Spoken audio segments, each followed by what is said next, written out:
brought you by Silver Pumps and Motors. Top quality और consistent performance के लिए सिर्फ सिल्वर पंप्स नाम याद रखना. సమంత కాంపౌండ్ నుంచి సినిమా అప్డేట్ వచ్చి చాలా రోజులైపోయింది. ఆ మధ్య ఎప్పుడో శామ్ టాలీవుడ్కి గుడ్ బై చెప్పేస్తారు అన్న ప్రచారం జరిగింది కదా.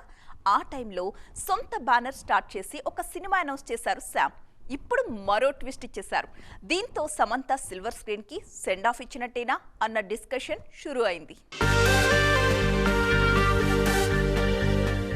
సినిమాలు చేయకపోయినా ఆడియన్స్ తో మాత్రం టచ్ లో ఉండేందుకు ట్రై చేస్తున్నారు శామ్. ఇన్నాళ్లు యాక్టింగ్ మీదే ఫోకస్ చేసిన ఈ బ్యూటీ ఇప్పుడు సోషల్ మీడియాలోనే యాక్టివ్ గా ఉంటున్నారు.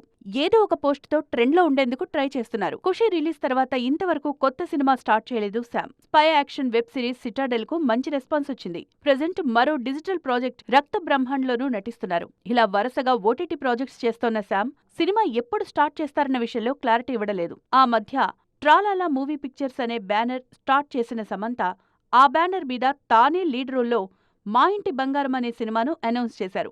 కానీ ఇప్పుడు ఆ ప్రాజెక్ట్ను పక్కన పెట్టి కొత్త వారితో శుభం అనే సినిమా చేయబోతున్నట్లుగా అనౌన్స్ చేయడంతో సమంత సిల్వర్ స్క్రీన్ కు గుడ్ బై చెప్పినట్టేనా అన్న డిస్కషన్ జరుగుతోంది. మరి ఈ విషయంలో సమంత క్లారిటీ ఇస్తారేమో చూడాలి.